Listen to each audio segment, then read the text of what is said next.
Avi is a TED speaker, a skilled coach, and an illuminator of the unconscious self-betrayals plaguing today's women. Avi is a lifelong learner who combines her psychology, neuroscience, spiritual, and coaching experience to teach burnout breadwinners seeking serenity to unlearn what no longer serves them through her one-to-one or group coaching, speaking, writing, and online courses.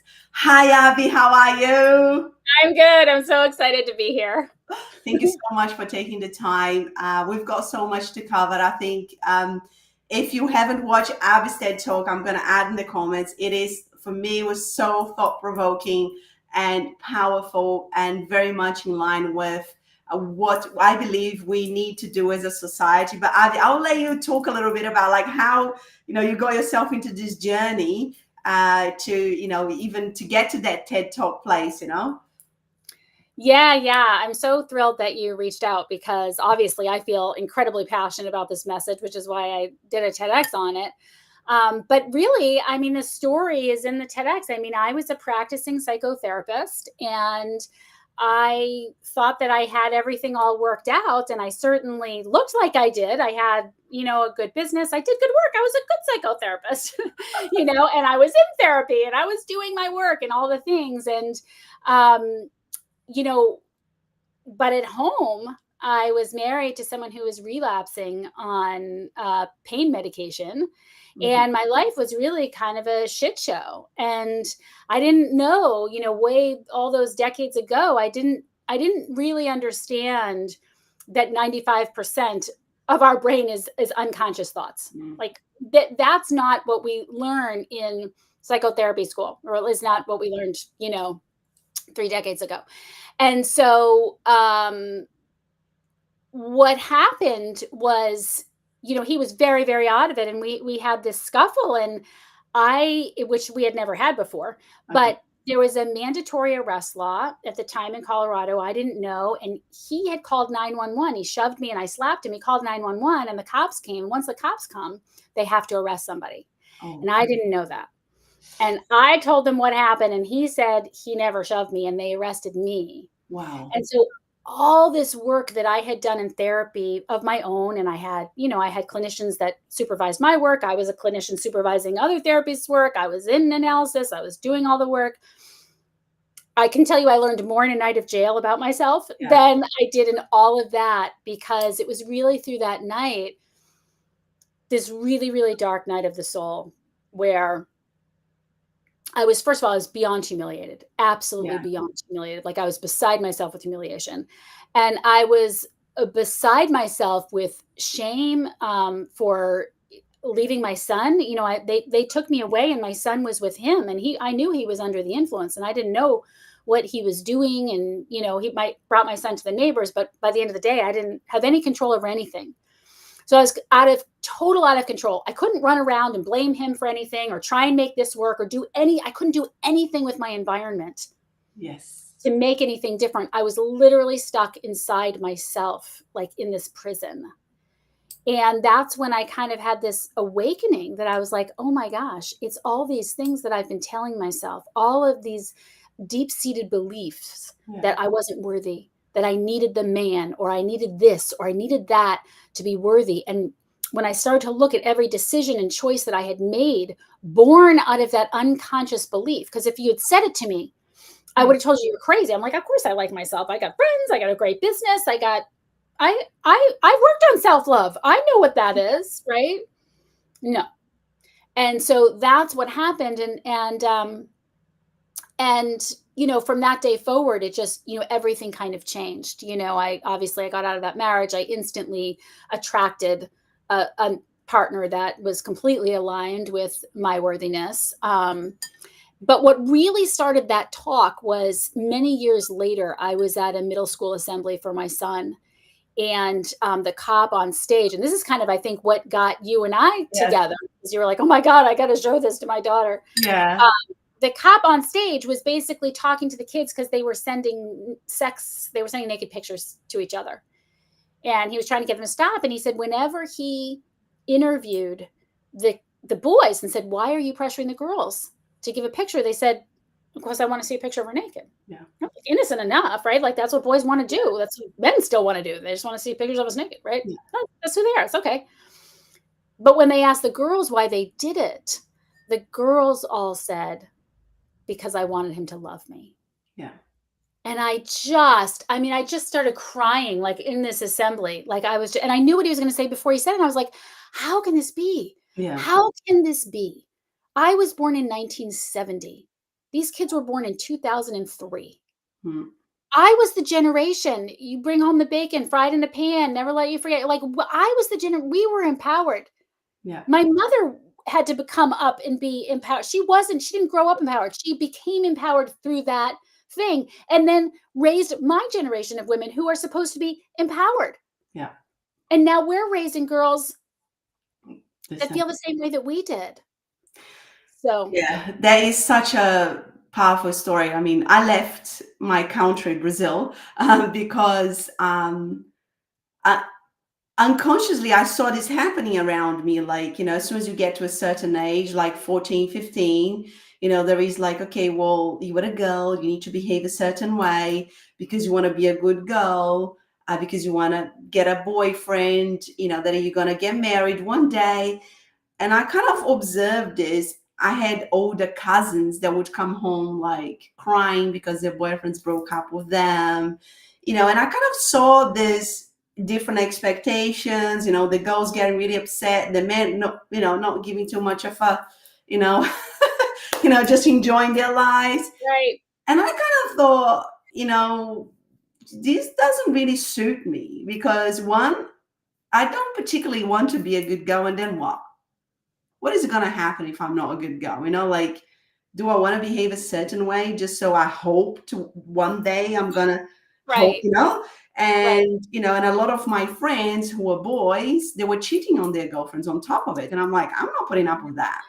Yeah. On top of it, like, like, why doesn't it matter what I think? And by the time you get to your 20s, like, really, if you don't have, you're already at uni, if you don't have a boyfriend, a serious boyfriend, it's like you would some sort of failure, and especially coming from a mid-class, they want you to have a boyfriend that comes from a rich family, like, okay. So there is this expectation, and I will never forget, and I talk about this on my book. I went to a friend's house with my mom one day, and she had 3 girls, and the whole family was crying. And the girls were a bit older than me. They were like 23, 25, 27. And this particular girl, she was studying to be a doctor. And I said, why are they all crying, Mom? And she said, oh, because the boyfriend broke up with her. And I said, okay. And so what? She can get another one. Oh, and my mom got really upset with me. She said, Angelica, but you don't understand. He comes from a really good family. Oh, yeah. And I was just like beside myself. I was like, well, from where I'm standing, even if he was the last man on earth, I would want him. Like, yeah, but see, but you were one of the lucky ones, because I think my concern and where I came from and my concern now is that I could have said all of those things, but I didn't believe it. I really believed that, when I was young, that I was a loser because I didn't have a boyfriend. okay. I really like that, but I wasn't aware of it, and so I feel like that's still going on. Like, girls are sending these naked pictures because they want him to love them. Then they're not seeing that is a statement, that underlying that they don't believe that they're worthy. And of course, we're told that our greatest currency is our sexuality, right? Like, that's so. I grew up feeling like I had to pretend I didn't need anybody, but I desperately wanted somebody. Mm-hmm. And I didn't think I was worthy of anybody, but I knew that the best way to get somebody was to be sexy, cute, one of the guys, and not need anything. So do you think, like, I often think about this, why, like, why was I like that? Why did that make me so angry? Why it didn't make anybody else around me angry? And, my mom and dad, they were happy married. They were in a happy marriage. Although my mom stayed at home a lot of the times and she didn't work, and my dad was the main breadwinner. And, I didn't think that was fair either, because my dad would just buy him everything and not ask her if she needed anything. But she was very, she wasn't very like high maintenance, and I want this, I want that. But at the same time, I grew up believing that was love, and that was the only way moving forward. So for me, it was almost like, you learn from what you observe. Like, I wasn't going to have any less in what I observed. Mm-hmm. And I often, do you know what I mean? Like, and I feel that my marriage, I have recreated this in a way, in the sense of like, we have the same love. Like, my husband and I, we have a very close relationship, Right. physically, mentally, and emotionally, and I saw this in my mom. Do you think this is a behavior or pattern or belief that you also observe from parents? Well, that's the thing. I feel like it so goes beyond that, like, Yeah. definitely, like, could I look back and say, yeah, there were these things and blah, blah, blah. But I would have said too, I would have been like, yeah, that's ridiculous. Why does she think she needs whatever? All unconsciously not realizing that I was desperate to be chosen. Yeah. I wanted to be chosen, and if you think of some of the TV shows and stuff, Sex and the City, it was all about being chosen. Yeah. It was about wanting to be wanted. It wasn't about, do I want this person? And so I feel like it goes back to, like, it goes from the dawn of time. We're just conditioned to have our worth defined externally. It's just, how it is. And so it's not even necessarily the way we grew up, although definitely, obviously, that has to do with it. But I feel it's like past lives, Yeah. it's media, all those things. Even if you look at that Angelique commercial, I can bring home the bacon fried in a pan and never let you forget you're a man. I don't know if you're old enough to remember that. It was a very big commercial. It was on for 10 years. That was like the women's liberation movement. And Yeah. it showed a woman literally like frying bacon. She was gorgeous, and she's in work clothes, and then she's in casual clothes, and then she's in a gown, and she can be everything. Yeah. And she doesn't need anything. And the problem is, you take women who unconsciously feel unworthy because they've evolved through time to believe that their worth is dependent on whether you're happy with Yeah. me, whether you're taken care of, whether no one is upset, all these external things.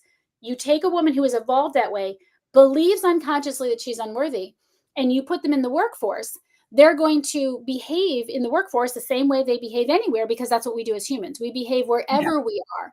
So now, then we have this backlash saying, oh, men need to stop, pinching asses, and men need to stop talking this way, and men need to this and all this stuff. And we put all these laws in place and all this stuff, and not really amazing things happen. Those things had to happen because there's so many ridiculous things that go on.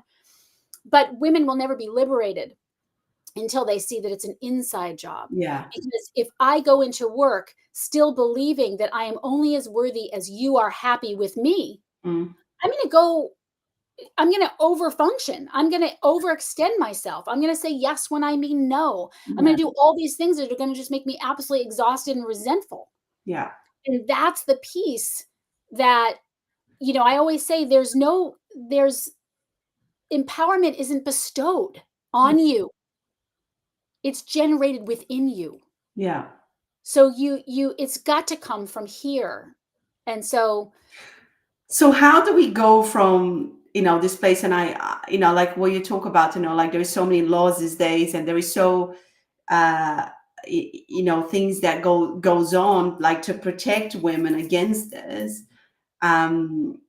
But there is also the other side, like, women like, I hate men, like men, like, they get out of the divorce and, they become bitter, men are just terrible. And, like, I'm gonna, raise my child, like without, like to believe that men just want, to have sex with you, like all of those things. Like, how do we find that, and what you're talking about is so important, because for me, at the beginning of my healing journey, I realized that I wasn't putting myself first. I wasn't saying yes when I meant no. And I became that resentful, moody, grumpy mother and wife, and giving my best self to work, thinking that I was doing, something good, and giving my worst self to my loved ones. And I needed to change that, because I realized that I was teaching that to my daughter.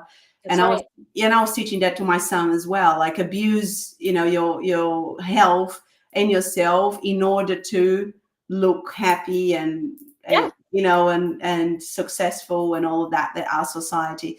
So, you know, how do we go from change that, especially from a woman's perspective, I would say, because I think that it's becoming more and more prevalent, you know, that, you know, for example, after a divorce, it's even harder for you to, you know, like you know, people are getting more and more. I was listening to a pastor in my church talking about that, you know, the people, this is a kind of a stats, like 25% of people will be alone and they will choose to be alone. Yeah. No, Yeah. like, Yeah. you know, that's kind of men and women as well. Like it's growing to that kind of, you know, number, our Right. society, right? And it's just the other side of the same coin. I always say that, you know, it's people go to black and white because black and white is what feels comfortable. Gray is very uncomfortable. Being vulnerable is very uncomfortable. Letting someone in, trusting is very uncomfortable. But trust is a decision that you make, right? So like, I don't want to live my life like all built up. Like I'm not going to have one bad experience or even 100 bad experiences and then say, "Oh, the answer is all men are bad." Yeah. No, men are not bad. Men are fantastic. Yeah. You know, there's just a segment, you know, that you know, if they're not valuing you, then they're not for you. Yeah. But I think you're right that does happen too, that it just turns into this sort of like male bashing thing. And I tell this story in actually I think it's on my online class. I have a picture of me sitting in the airplane and my knees are like this together. And it's just knees, just the picture is knees. My knees like this. And then this other guy who's sitting like this right up against my knee. And then my husband who's sitting like this right up against my knee. And I'm like this, you know, and I tell this story because I'm like, you know, most people look at me, oh, it's such an outrage. I can't believe they're so rude. They did. No, they've been conditioned to take up space. Yeah. We've been conditioned to take as little space as possible. That's just how they sit. This was a very nice guy to my right. I had a nice conversation with him. I happen to know my husband's the most thoughtful man alive. You know, when I showed him, he laughed and was like, oh, you know, Yeah. it's our own conditioning, Yeah. right? And so if I want to sit there and be miserable and resentful and grumpy and all that kind of stuff, who loses? They still have all the room in the world. I'm the one who suffers that entire plane ride and is miserable and then is bitchy with my husband later and all that stuff. I don't want to live like that. Yeah. So it's about getting right here, you know, and being able to say, oh, gee, this doesn't work for me. Yeah, exactly. You know, like, yeah, claim your power, right? Like claiming, but not in like I say in this black and white way, but it's just not claiming it or staking it, or it doesn't have to be a fight. It's just getting soft inside yourself and be like, okay, well, what works for me and what doesn't work for me? What do I need? You know, and then you can ask for what you need. Doesn't mean you're going to get it. Yes. Right? But I might not get what I need or what I want, and then I've got a decision to make. Yeah. Right? And it doesn't have to be like, well, you're not going to give me what I need. I'm out of here. Yes. It might be like, okay, well, I guess that's really important to you. So let me see if I can make this work without being resentful. That's the key that I work with a lot of women on, is that if you can do something, if you know that when you do something, like say yes when you mean no, or you feel guilty, or you say, oh, it's the right thing to do, so I should do it, or you do it because you feel guilty. If you can become aware that you're going to feel resentful at some point, which most women can say, oh, hell yeah, I'm going to be pissed about that. Then what you're saying is you are more comfortable with resentment than you are with coming up against whatever it is, the guilt that you feel, not wanting to have the conflict, the fear that someone's going to be upset. You're more comfortable with being resentful. And I know that because that's what you're choosing. Yeah. So to me, I always am very clear. I'm like, okay, if something's going to make me resentful, I'm not going to do it, because resentment makes me a bitch, and I don't want to be a bitch. And then I blow my house up with my kids are upset and everybody's upset. And and then I hate myself. And so then I'll go into a whole shame spiral over the whole damn thing. And I'll feel like crap, you know, like I don't want that. So that all of that comes just from me saying yes when I needed to say no. Yeah. So I have to then say, gosh, I'm so sorry. I can't do that. That's so powerful, right? Because when I was that person who said yes to everything, to my kids as well and to my husband, after I went through the chemo and the cancer treatment, I started saying, my kids will come and say, Mom, can you play with me? I'll say, no, I'm too tired now. You see, there is also, Yeah. the Barbie movie talks about that, right? All these expectations, I need to be, gorgeous and skinny. Oh, I can't be too fat and too thin. And I have to be, give my husband all the love and I have to do this. I mean, those expectations, they even could exist there, but it is a choice, isn't it? Like to go, okay, well, I'm going to be, going like a headless chicken, attending to all of them and Yeah, help you have to be myself able, out. right, you have to be able to tolerate that some people might be upset with you. Yeah. You have to tolerate that. And many women refuse to tolerate that. And instead they say, I can't do this because they're going to be angry and it's their fault. I'm being made to do this. No, you're not. Yeah. You're doing it because you have an internal discomfort with conflict, with someone being upset, with feeling guilty. That's how we've been conditioned. We've been conditioned to feel guilty when someone is upset with us. We've been conditioned this way. And we have to be able to come up against that conditioning and say, this is not working for me, because you can't control what someone else does. No. I mean, and I guess that's the beauty of being locked in jail overnight, like literally having your control so stripped of you that I had no other choice but to say, okay, something's got to change and Yeah. it's going to have to be me. Yeah. It's going to have to be me. Yeah. Yeah. That's powerful. Yeah. That's, yeah, I guess, I went through a similar experience when I self-quarantined during chemo, and I'm like, okay, well, who is this? Like, hello, bye, hello, mind going insane. Like, what Right. goes on in here is just like a joke, like, Yeah, right. um, Totally. and it's so easy. And I would love you to talk a little bit about how you work on a one-to-one or your group coaching, you know, the high achieving, and you talk about breadwinners. The more I talk about women, the more I talk with women, there's so many women holding everything together, including the financial, I don't want to say burden, but the financial responsibility of a family, right? And when you are down that kind of a road of being high achieving and holding everything together, it's very difficult it's challenging to change because you've been conditioning to be riding that bike. Right now, I've got to hold everything together. I've got to, everything needs to be running smoothly. And then you become, very easily a control freak. And, I've got to control everything, like, and before you know, you're out on this adrenaline rush 24/7. And then Yeah. you get sick, right? Like me. So, Yeah. so, that's what happens, until you're physical, until you are, in jail or in chemo, whatever it is, until life tells you stop. Right. If you're lucky enough. If you're lucky enough, yes. Can you tell us a little bit about, an example, of course, of a client that you work with or a group coaching that you saw kind of this transformation happen, and what might be challenging for women?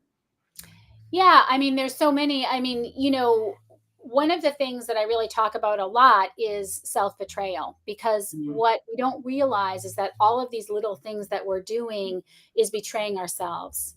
So we don't want to feel selfish. So we'll do God knows what to just avoid feeling selfish. But that's a self-betrayal, because we did something that we weren't able to do or didn't have the ability to do, or whatever it is. Um, a lot of times, we are hooked on getting validation from external sources or wanting appreciation. And so we'll do all of these things to try and get that. And all of this is unconscious. Mm. And so, I might have a client come to me who has just been literally sick for a year, and Yeah. just completely she's just over it. She's just like, well, I got to do something, Yeah. But our automatic program is literally to take care of everyone Yeah. and everything, and then get angry at everybody when they're not helping her. But she's taught them how to treat her. Yes. She's taught them and never said a word, right? Until she blows up every now and then, Yeah. right? But they don't know what she needs, nor even if they did at this point, would they do it, because they're in their own automatic program. Yeah. So a lot of, the work is about really becoming conscious. Like you said, you're go, go, go, go, go. And we have to wake ourselves up. I Yeah. just got out of my mastermind meets on Wednesdays, and we just discussed this very thing where women are feeling so responsible for if someone else's feelings, Yeah. or for making a mistake. They do something wrong and it's like the end of the world, literally like the end of the world, or someone else is upset with them and they just feel like the worst person ever. Yeah. Now they're leaking all of this emotional energy, right? I mean, this, we leak energy emotionally and mentally, and the amount of energy that leak out of us through our emotions and through our minds going crazy, that's energy that could be going to our immune system. That's energy, that our body is losing elsewhere. Yeah. And so helping people really become hyper aware of, like, I always say, like, I can't tell you how many times people call me and be like, ugh, this is the last thing I feel like doing. And they'll say it to me while they're getting in the car to go do the thing. Yeah. And there's an automatic assumption that, well, there's no other choice. I have to do it. Like, it didn't even occur to them. Well, wait a minute. If you don't want to spend the holidays with people you hate, Yeah. you don't have to do that. There's no law. There's no court of the world. Yeah. No one says this is right and this is wrong. You decide what's right and wrong. Yeah. And so a lot of it is really helping people first become aware, and then continuing to catch them over and over and over again until they can unwire that habitual automatic response. Yeah. And do something different. Different. And so, that's a big piece of the one-on-one. And then, I have classes 7 weeks to Serenity. Yes. Where I combine actually some of the positive intelligence work of Shirzad Chamine with my own modalities, and people really learn hands-on with an app and videos and all this about how to get through life with more of a positive mind and less stress and anxiety. And then we apply what they're learning and practicing on the app and learning in the videos to literally what's happening in their lives week by week. And you're doing it in a group setting. And when you can see, it's so hard for us to let our guard down. When you can see and listen, and everybody can just be a little bit more vulnerable, and you can see someone else walking through a process, then you can see it in yourself. Yeah. And that's when it's a big, one of the things that happened to me in jail was this girl, she was 23 years old, and she was filling out paperwork to marry an inmate that she had never met. Why? And I was like, and I asked her, I said, you 23? Like, that's how, and she's like, yeah, how'd you know? And I'm like, that was the age that I was when I was completely freaking out that no one was choosing me. Oh, wow. And I just saw it. You see things when Yeah. you watch other people go through things. You realize, oh my God, that's me. I'm dealing with that too. And you have this space where it's really safe to just come and just be. And that's where, when people are safe enough to be challenged, Yes. that's when change really happens. Yeah, that's beautifully said.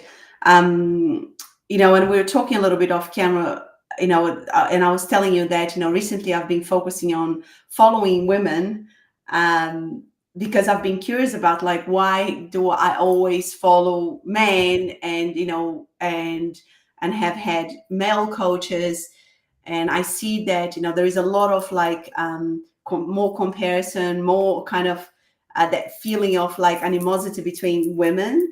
And I was talking to a lady, Stephanie Ferrario from She Can, and she's building, like, one of the largest online library of inspiring women, because she wants to make sure that, women all over the world, kids, like my daughters, they can go and see, what all the inspiring women have done, so they can feel inspired by it. And I was asking her, like, why do you think we have that animosity more than men between them? Like, why do we have that? And for myself, what I observe is that I have always had this tendency to be on my male energy because I wanted to be independent, and because everything that I saw around in my country, I was like, nah, I'm not happy with this. I'm not going to be one of those girls. I need to be different. I need to build something different. And I was the only person who went traveling in my family at 21. I never went back. And I was just like, and everybody thought I was crazy because that wasn't what women did. Right. And I got married when I met my husband when I was 25 and got married when I was 30. But I just needed to do my own thing first. I didn't want to go from my parents' house to a marriage, which is what you did. But that animosity I saw also in Brazil. When you're growing up, like literally, like girls, like they would do everything to look as pretty, like the hair, making them straight. In Brazil, like they had like boob jobs. This is back then. The hair would be blonde because in Brazil they like being blonde. Like girls were doing that. Like I was born in 79. When I was in my 20s. Yeah, but here's the thing. I mean, I think that's evolutionary too. Like envy, like any emotion, is something that you practice, right? Mm-hmm. So like you have a thought, that thought sends a chemical down into your body. That chemical is an emotion inside your body, and you get a rush of adrenaline from that emotion, and you get addicted to it, right? You were talking about that. I don't know if it was off camera or on camera. Like you get addicted to the anger, you get addicted to the envy, you get addicted to the victimhood. And so that's something that we have to unmemorize, like very, very intentionally. And I remember doing that. Like there was someone in my life that I got a hit of envy, and it so much that I was like, ugh. And I had to like desensitize myself to that. And here's the thing about working with men versus women. I hate to ever say anything that's black and white, because there is that comparison. And the thing of it is, a lot of what isn't talked about, I think, in the women's empowerment movement is there is still that unconscious process of underlying competition. Yes. And I challenge any woman to tell me that some days she doesn't think she's above somebody and some days she thinks she's below somebody. Yes. That's just the caste system that we live in. We live in a caste system. We're constantly scanning like, oh, I'm better than them, not as good as them. And, where our worth fluctuates like the stock market based on that. Whatever someone else is doing, we compare ourselves to that. So we can say, yeah, I'll go work with women, but those women, we're all doing the same shit. We're all battling the good fight, but some of us aren't really fighting the good fight because most of us are unconscious. Yeah. So if someone isn't really working on their internal envy, higher, lower, name dropping, all this kind of stuff, I'm not interested. Yeah. I would just as soon work with the man. It doesn't, I want to work with the human. Yeah. And the thing of it is, circling back to what you were saying about teaching our kids, it's that modeling, right? Like we have to be so on top of what we're saying and what we're doing. And so anytime we're making the slight comment, like just the little comment, like, oh, yeah, her business is so much bigger than mine. Yeah. Or, oh, she's a hack. Yeah. All of that is teaching kids a caste system. Yeah. It's anytime we're looking in the mirror and going, oh God, look at these wrinkles. Yeah. Oh, they're watching that. They're hearing all of that. So we can tell our kids whatever we want to tell them. We know, right? Any parent knows they don't listen to what we are expressly telling them. Don't do what I do. They're watching us. Yeah. The right thing to do. I feel guilty. I know I shouldn't, but I feel guilty, so I'm going to do it. Yeah. That's what they're picking up. And that is so, for me, there was like a light bulb moment. After my emergency surgery, my kids were going to come and see me. And I was just focusing on like, don't cry, don't cry, don't cry. I already knew that it was cancer, it was stage 3, and I needed to go through chemo. But I was just so still in that mode because it was an emergency surgery, like, okay, well, we need to, get into surgery. And in a month's time, we start chemo. I was still that old Angelica of like, go, be strong, you've got. And then when my daughter came in, she was 4 and my son was 6. I was holding the tears, and she said to me, Mom, like, what is this water in your eyes? And I Oh, realized that she was wow. 4 and she had never seen me That gave me crying. chills. Wow. And I just kind of thought, "Oh my God, what am I teaching my daughter?" Like, I had Oh, never cried in front of my daughter. So she yeah. basically is learning that being vulnerable is not okay. Being sad is not okay. Owning to Right. your emotions is not okay. And Right. my son as well, right? Right. And it was a really big moment for me to realize, like, well, everything that I'm doing is just not right. Well, you don't want to model that either, right? Oh, like, I Yeah. just need a whole Yeah, right. Then you on the shame spiral and they watch that too. Yeah. and I'm just like, man, I just need a revamp. Like, this is just not working, like, Yeah. and I actually, when you talk about the shame, like, I very quickly went from like, okay, well, I need to change my life, and I think we talk a little bit about that, I think off camera. Women have struggled to change for themselves, and I couldn't change for myself then.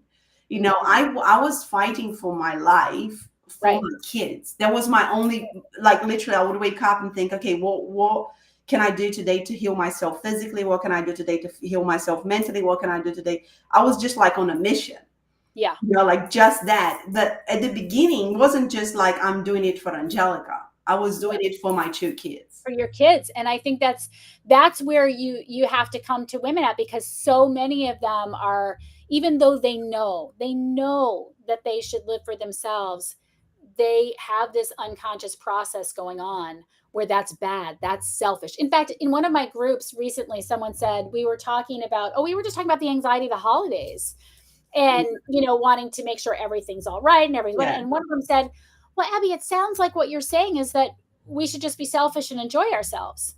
Yeah. When the conversation went on, I said, whoa, wait a minute. Did anybody hear that? Enjoying yourself is not selfish. That's not the same thing. Yes, I'm saying enjoy yourselves. I'm not saying be selfish and enjoy yourself, because Yeah. those are two different things. Like, Yeah. that is how unconscious we are Yeah. of what we're doing. No one even, they also, yeah, that's what she's saying. No, that's not what I'm saying. I'm saying enjoy yourself. I Yeah. never said anything about being selfish. Yeah. You said that because you believe that to not do all the things is to be Yeah. selfish. Not And choosing you, right? And I think that, like, when my kids wake up these days, they see I'm either doing my meditation or my yeah, exercise. yeah, So at the beginning was they would come and ask me a question, "Oh, mom, where is this?" And I'll be like, "I'm still looking after myself. I'm still doing my exercise." So it took a little while for them to realize that I was choosing myself first, right, right. right? And I don't see this as selfish anymore, because for me, I realized if I don't do that, I will get sick, because I have been sick, and I will And then die, you and won't be there for they'll them at grow all. up with their mom, right? Right. Right. Or you'll lose your temper, or you'll whatever. Exactly. And then you'll blame yourself for doing that. And then Yeah. have a whole guilt trip, and then your kids are taking care of you emotionally because you feel guilty that Yeah. it's Yeah. really so, so important, It's so and ingrained, like you're saying, like this belief that, well, if you're a woman, like I said, that you can't enjoy yourself. First of all, do everything for everybody else, and if you have any energy left, which nobody will, right. then you can do something for yourself. Well, that doesn't quite work. Well, no, because then the thing that you go and do for yourself is you go do some self-care, like you'll get a massage. But that doesn't work. No. Like we're told, oh, you go get a massage, go have wine with the girls, go on vacation, you deserve it. That is not self-care. It doesn't last. It lasts for as long as the vacation lasts, or as long as the massage lasts. If you self-betray all month long and then you go get a massage, Yeah. there's no spa day for self-betrayal. There's nothing that's going to wash that away. Yeah. If you say yes when you mean no over and over and over again, you built up all this resentment. How is a massage going to rub that much resentment out of you? It's not going to do it. No. You come back from the massage, things aren't going the way you want them, you're going to lose your mind again. Yes. And then you're going to feel guilty. And you're going to say, why can't I handle all this? So-and-so's handling it. So-and-so looks perfect. Why can't I do it like they do it? And so, to your point, it is really true that a lot of times women motivate when they really, really understand that it's their kids that they are impacting this way. And for me, that was part of my wake-up call too, right? Because I was so busy like putting up a front and making sure that everybody thought everything was as good as it looked, that I thought to myself, there's no way I can get divorced. I couldn't get divorced. I was a couples therapist. I had a child. I couldn't get divorced. That's insane. Yeah. And then, it came to the point where I was like, I don't want my child to grow up with a father who's, totally debilitated and gaslighting, and a mother who's just a victim and miserable. I know. And, that's not what I want for him. And so you have to get out of this. It's all right. It's all wrong. It's this black and white. You really have to have that come to Jesus with yourself, and it's a hard hump to overcome for a lot of women. I think so too. And I think what you said, like, it's so powerful, because a lot of people, think about like, oh, but poor me, look at this situation. I married this guy and he's, gaslighting and all that. And I'm like, I'm a couples therapist, like, I've got to sort this out. Like, how did you get out of that victim mentality? Because I had that too. I put a front and then I realized, wait a second, I've been living with this victim mentality my whole entire life. And this had actually made me sick. Yeah. Why did I go through this when I was a child, when I was a teenager? Why did my dad lose all his money? Why did, like, all of that. Right. Like niggling away, right? Taking your energy slowly chipping away and making it's empowering you. Yeah. It's empowering you, Yeah. And I mean, honestly, that night in jail was a lot of it, because I wanted to blame everybody. And then I realized, wait a minute, I got myself here. There was no way that from the morning that I was arrested, where I was covering for him and wanting to get the neighbors not to see and rush them along and all this stuff, not really paying attention, not protecting myself, even that day alone, I led myself there. I led myself there with marrying someone that I didn't love because I thought I had to be married, so that was a big part of it. But one thing I want to say is that these parts of us, they never go away fully. We get them under control. We can put a leash on them, but different parts of us pop up at different times. Yes. And so there was also a time many years later where I spent like 2 years literally trying to unmemorize victimhood, like just trying with little things, stupid things. It wasn't anything major that was, whatever, just little things like, I don't know, stupid stuff. And even now, I can still, like, I can't remember what it was. Oh, I was having these hot flashes, hot flashes. That's my life now. And my husband doesn't like to sleep with the fan on.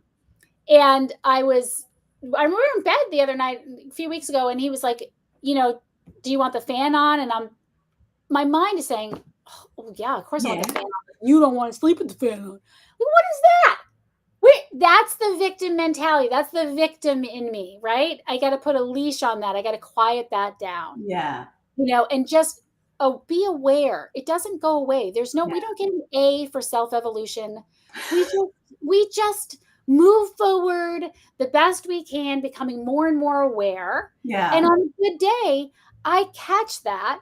Even in the tiniest way I can catch it, right? The big one's much easier for me to catch now. Yeah. But now I'm looking at the tiny ones. I'm like, whoa, that's interesting. Yeah.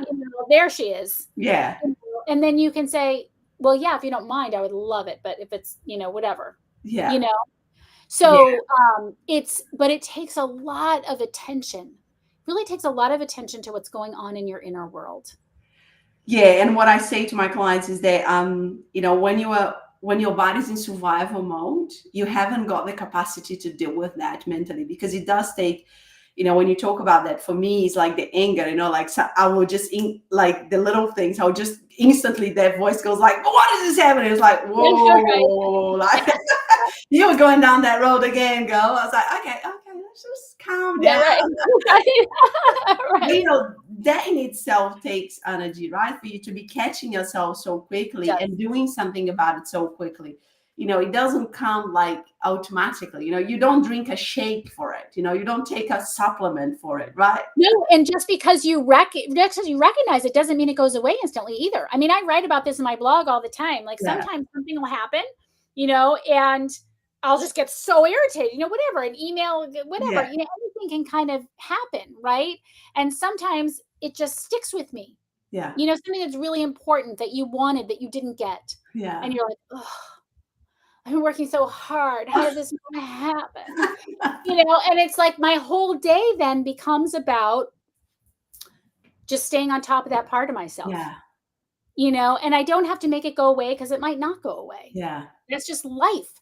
this machine that we have on top of our necks is just outrageous. This whole thing, it just has a mind of its own. Yes. And so sometimes it's like, okay, what do I need to do? I need to listen to something that's going to remind me that I'm in control of my life. I That's need to it. go out and get some exercise. I need to meet with a client because that'll jazz me up. I need to, write something. What do I need to do Yeah. to remind myself who I am Yeah.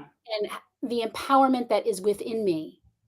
Yeah. And it's not that I'm so great. It's just, it's as equally as I am as much nothing as I am everything. Yeah. I just am. Yeah. There's nothing that defines me better, good, bad, or worse. I'm not phenomenal because I get the thing. I'm not a piece of shit because I didn't get the thing. I just am. Yeah. Wait, how can I get back to that ground zero? How can I Yes. get back to equilibrium? And Yeah. some days it just doesn't, it doesn't happen that. And this is with years and years of practice. Yes. It doesn't, so it's always makes me laugh when I have lots of clients that are like, okay, I'm ready for the next level. Tell me tell me this. I'm like, this is the next level. This is life. You're not going to get an A here. You're going to have things that are going to happen. You're going to go up and down. This is a process. It's not one and done. No. You don't have a beautiful moment of overcoming and then never deal with irritation again. Yes. Never envy again. Yeah, it's completely unreasonable to life keeps throwing stuff at you, right? Like I always say, like in the last five years, I've dealt with things that were as hard as the cancer.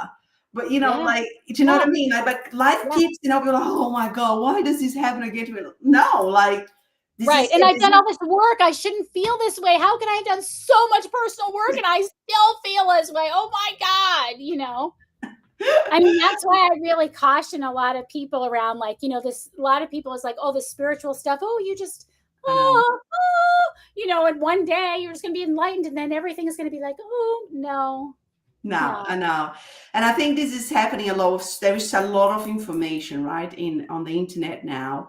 And, I would always say as well, like, you're not going to change your life by humming naked in a cave, pretending you're a monk. Right. Like that is just not going to happen. The work is on the everyday doing, right? Like that's, catching yourself and changing and kind of recognizing your emotions and validate and constantly keep doing that. And like I said, you go up. It's like this, it goes up and it gets better and better and better and easier and easier. Yeah. But you never hit, Nirvana every day, 8:00 every day. Nirvana. Yeah, and you certainly don't do it in a month. It's not, you spent decades putting neural networks in place. Yeah. It's going to take some time to unwire them. Yes. Yeah. But you can make huge strides. I know. And when you say it like that, I notice when life throws me a challenge and I think, after, while you're in the middle of it, like you do all the things, you do the yoga, the breath work, you're trying to kind of, really go back to the equilibrium. And then you realize, wow, like if that happened a year ago, I would have, do you know what I mean? Like, and then you realize, wow, I have, it's just tiny little change. You're like, wow, I got back into balance much quicker, or I didn't feel as anxious or frustrated or angry, whatever it is. And I think that is the beauty of it, that it is. And then there's lots of things you're like, oh my God, that didn't even bother me. Last year, that would have been a whole thing. Yeah. Like a whole day. A whole day, yeah. Oh, I love this conversation. I think we could speak forever. Like, how can people reach out to you to work with you? Just tell us a little bit more about that. I'll add your links as well below, but like, tell us a little bit more about your services. Yeah, so everything's on my website at abbyhavermann.com. I've got, I have 2 courses coming up, one for men and one for women, the 7 Weeks to Serenity course. And that is really teaching you how to get through life with more of a positive mind than stress and anxiety, and really doing some group coaching around that. So then there's a wonderful little video course on there that really goes through all of this conditioning that we talked about, self-betrayal, self-care, and gives some really important steps of how to, I call it From Hot Mess to Harmony is the name of the class. And there's a couple of really important steps in terms of uncovering what you are up to. Yeah. And that video course is on there as well. And then I do one-on-one coaching as well. And my calendar is on my website for initial consultations for that too, as is my newsletter. And that's all, the newsletter is all free stuff. YouTube channel and all that kind of stuff is all stuff that people can just learn a little bit. And then my TED Talk is on my website too. And the outtakes, because it was edited, they forced some edits because of I wish that I had known. I could have told the story differently, but I didn't. So I have the outtakes so that the story actually makes a little more sense than it does. So you can see the TED Talk and the outtakes on my website. Oh, the TED Talk was brilliant. I mean, I understood the whole, it was, there is a bit that when you say, I want you to breathe with me in this moment. And when you talk about living yourself, that was very powerful because that just gave me goosebumps. I was like, wow, that's, so I really admire your courage. I think, just to talk about the story that you spent a day in jail and, that you had to go through that whole thing. I think a lot of us feel that, we shouldn't be vulnerable because, and I think that is so important for us to learn from each other. And because of that, you are the person that you are today and you're helping other people to recognize that in themselves. And I think that's very, very powerful as well. Yeah. And I appreciate your reaching out and that message, because I think we share this sense of urgency around girls. I don't even have girls, but just girls, like we've got to undo this. And the only way is from the inside out. There's no legislation that's going to do it. We have to shine a light on where we are betraying ourselves, where we are unconsciously feeling that we're not worth what we're worth. And so I love that you reached out to discuss this, because it's certainly a message I'm super passionate about. Yeah, awesome. Well, thank you so much for your time. Thank you. It's been awesome. Take care.